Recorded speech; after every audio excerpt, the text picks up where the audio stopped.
When I left the U.S. almost 60 years ago, I never thought I would leave the country. I didn't grow up thinking, oh my gosh, I can't wait till I get older and I'll move to Paris. Like, that was just never on my radar.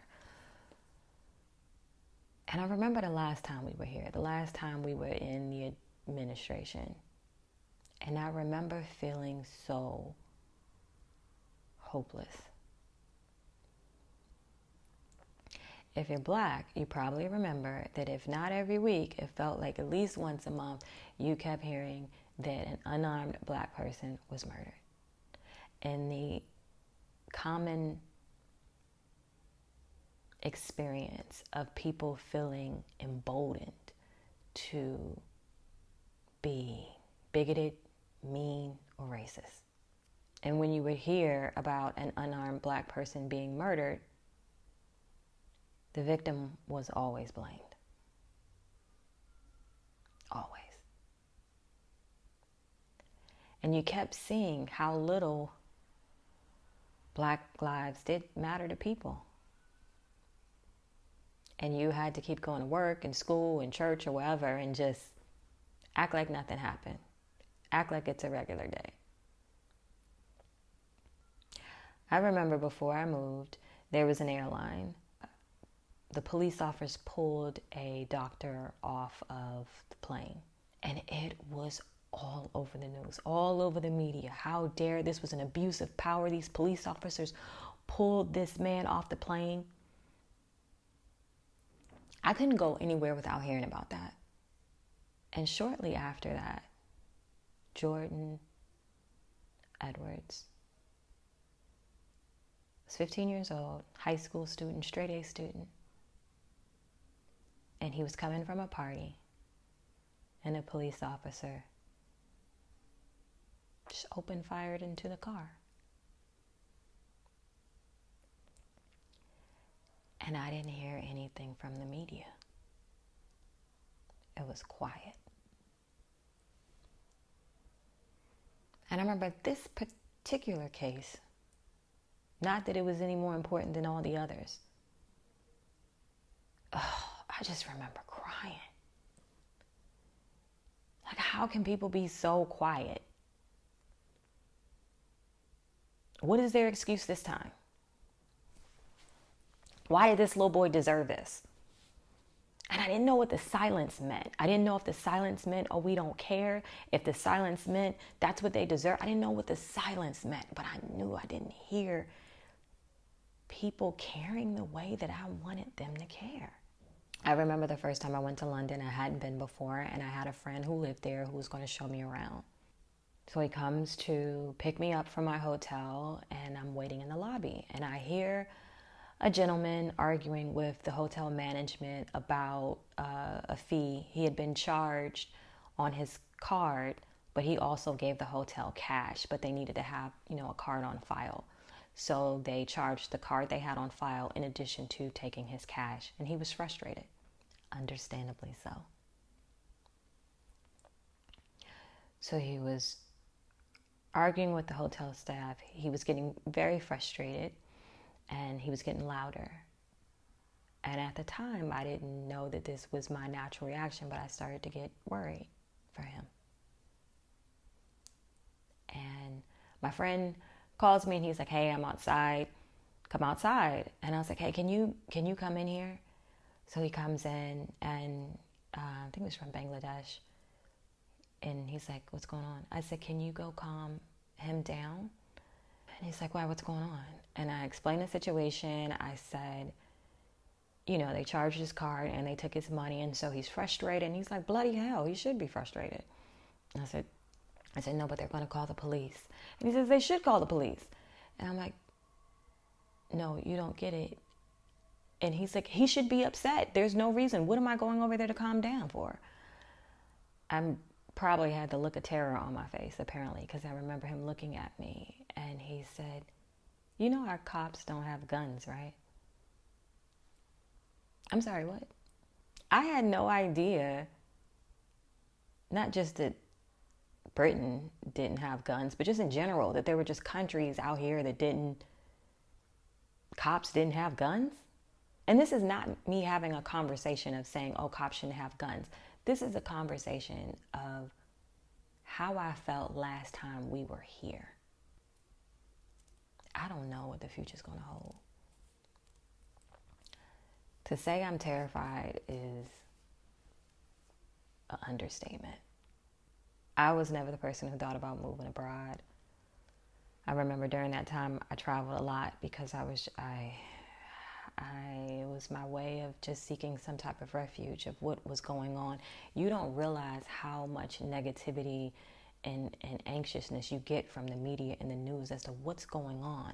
And then you leave and go to another country and you realize it doesn't have to be that way. And I'm not encouraging people to just abandon or leave America. I'm just saying, if you're someone where the thought has never even crossed your mind, I just want to let you know there are options. The thought didn't cross my mind. But then I started to get the correlation between when I'm not there, I feel better.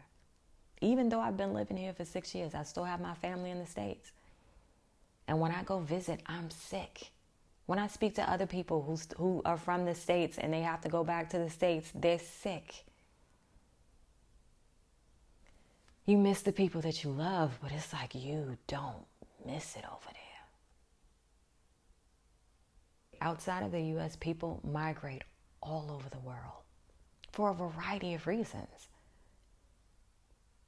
You can be an immigrant too. It's an option. It's a possibility. You can experience food that doesn't have 3-syllable chemicals in it. That can be your everyday life. You can have access to affordable health care. That can be your everyday life. You can feel safe. That can be your everyday life. This world is huge. And that's all I want you to kind of ponder and think about. You can go anywhere. You can do anything. But pay attention to how you feel. Because this is going to be, and anyone who's saying that this last time we were here, it didn't embolden hate and anger and people just being mean. Anyone who's saying that is just not being honest. Or it didn't affect them. So they can't see it. And I don't even argue anymore.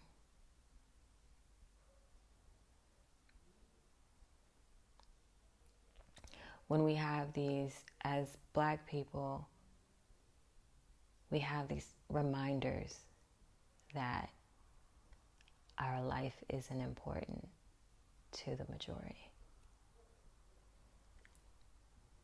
And that's the pill you gotta swallow. And you gotta just keep it moving. Because what else can you do, right? People are going to continue to try to tell you how you should feel. And how you shouldn't feel that way.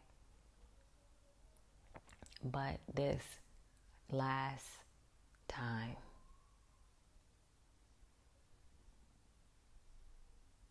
just take care of you and your mental health. And do what you need to do.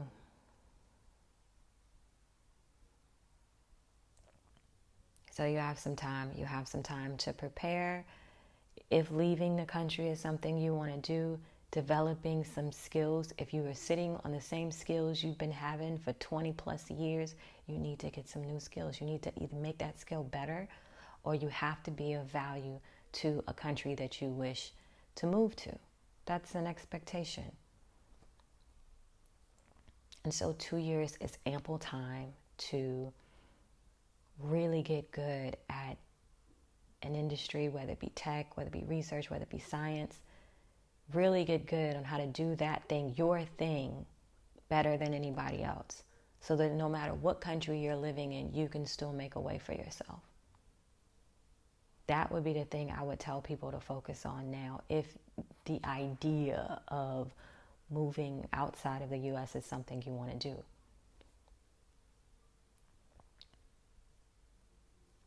Look for countries that hire internationally. I'll try to think of some tips that I can offer. But I know this feels heavy. It is. It's heavy. And we're going to get through it.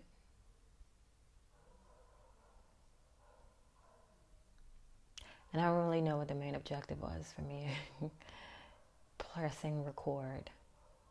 But I'm hoping that if someone is feeling just tired and disheartened, to just remember that you do have options. The option may not be moving out of the country, but there are options that you have that can work for you and your family. Just don't give up. Protect your mental health. Protect the people you love.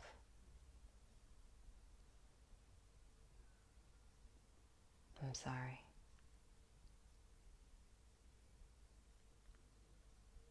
I know it feels... It's not even confusing, because if we were honest with ourselves, we knew. But it was something different about seeing the statistics. They were like, oh, okay.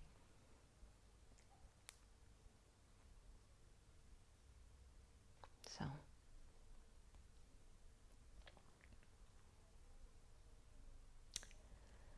yeah.